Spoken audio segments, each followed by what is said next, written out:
একটা লোকের নামে 12টা কেস, তার মধ্যে 3টে মার্ডার কেস।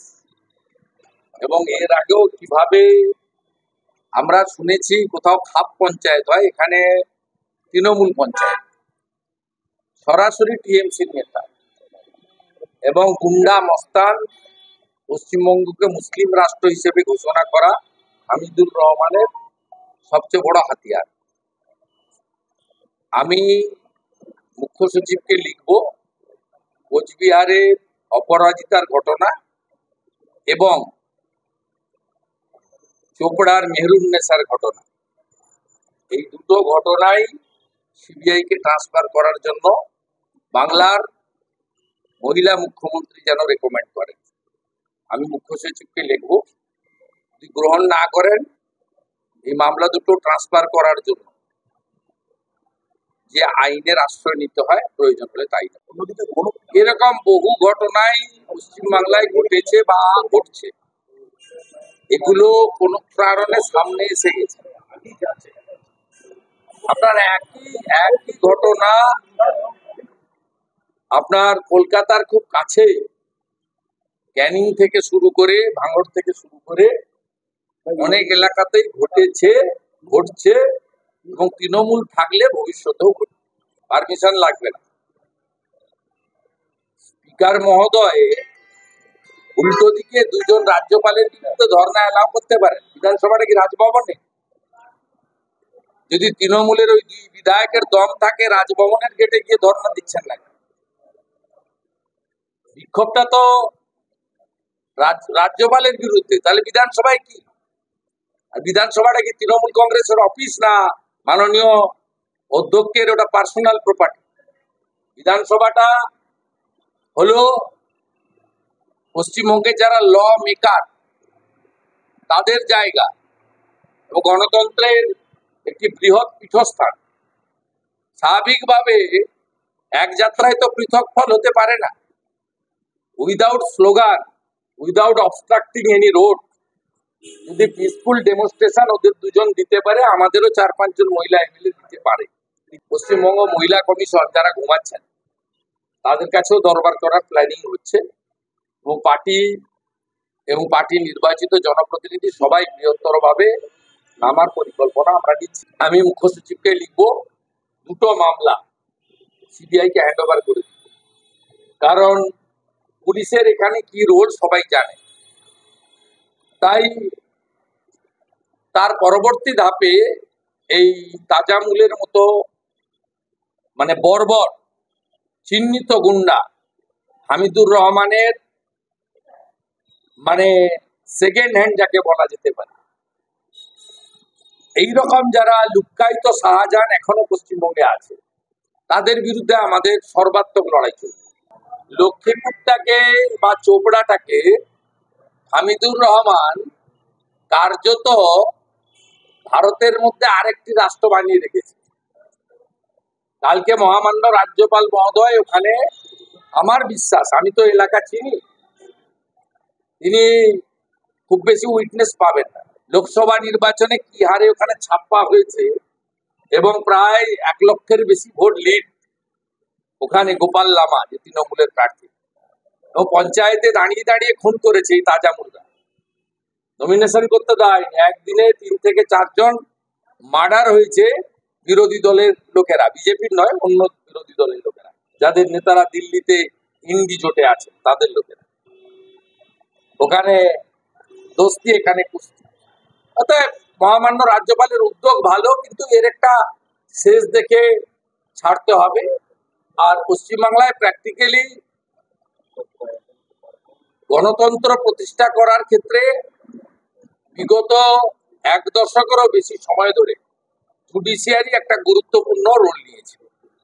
আপনি যদি 2007-এর জাজমেন্ট গুলো দেখেন, সেই সিঙ্গুরের তাপসী মালিকের জাজমেন্ট বলুন, 14ই মার্চের নন্দীগ্রামের গণহত্যার জাজমেন্ট বলুন, রিজওয়ানুর রহমানের কেসের জাজমেন্ট বলুন, পরবর্তীকালে নেতাই গণহত্যার জাজমেন্ট বলুন, প্রত্যেকটা ক্ষেত্রে জুডিশিয়ারি একটা গুরুত্বপূর্ণ ভূমিকা নিয়েছে এবং এখানেও রামপুরহাটের বকটুই থেকে শুরু করে হাঁসখালি থেকে শুরু করে পশ্চিমবাংলায় এখনো যেটুকু ডেমোক্রেসি আছে সেই আমাদের মতো ল মেকারদের কথাই বলুন, এমপি এমএলএ, ব্যুরোক্রেসির কথাই বলুন, মিডিয়ার কথাই বলুন বা জুডিশিয়ারির কথাই বলুন, ডিউ টু জুডিশিয়ারি আছে।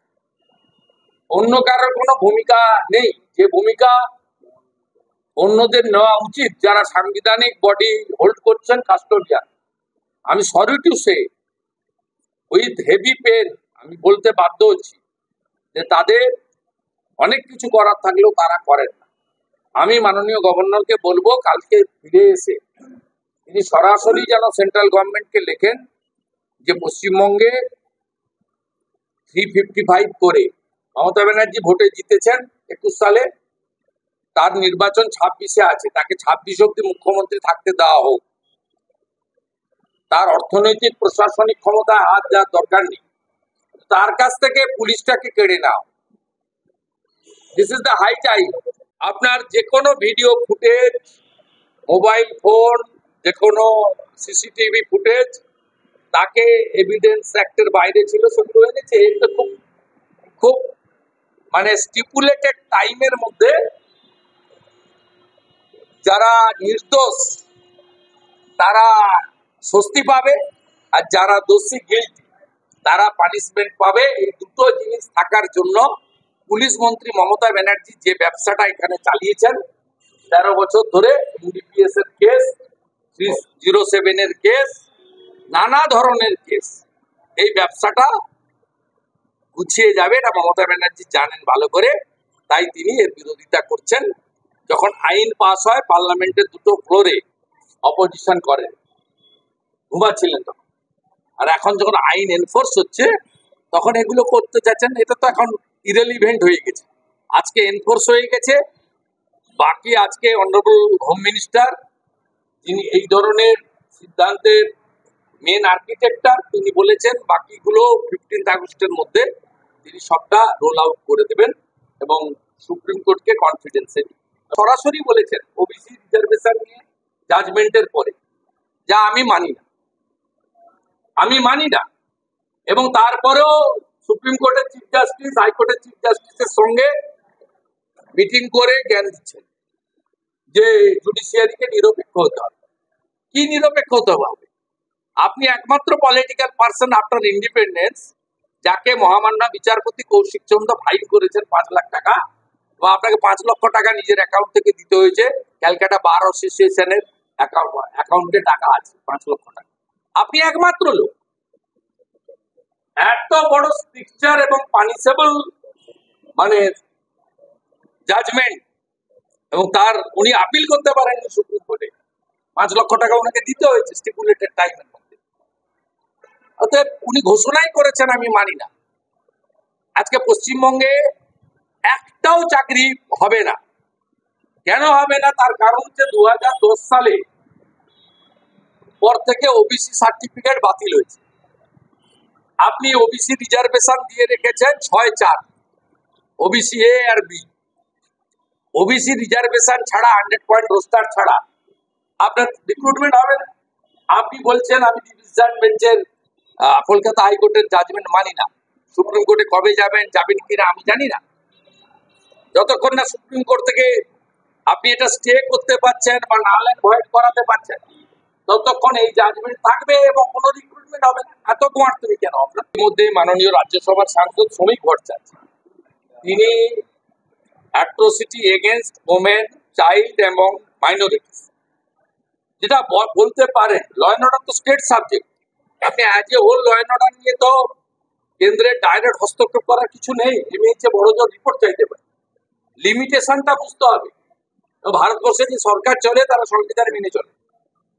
ভারতবর্ষের প্রধানমন্ত্রী কখনো বলে না যে রাষ্ট্রপতি ভবনে যাওয়া যাবে না। এখানকার মুখ্যমন্ত্রী বলেন যে রাজভবনে যাওয়া যাবে না। অতএব কনস্টিটিউশনাল বডিকে দেশের সবাই রেসপেক্ট করে, ইনি দেন না।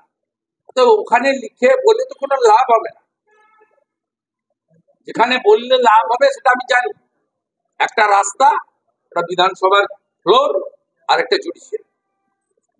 তিনটে জায়গায় লড়াই করলে লাভ হবে, তিনটে জায়গায় লড়াই হবে। লড়াই হচ্ছে বলে সিপিএম কংগ্রেস অপ্রাসঙ্গিক, BJP ফরমেটেবল, dependable and strong alternate. উনি জল মিশিয়ে 2,71,00,000, আমরা জল না মিশিয়ে 2,33,27,000। ডিজিটাল খবরিলাল, খবর আপনাদের, নজর আমাদের।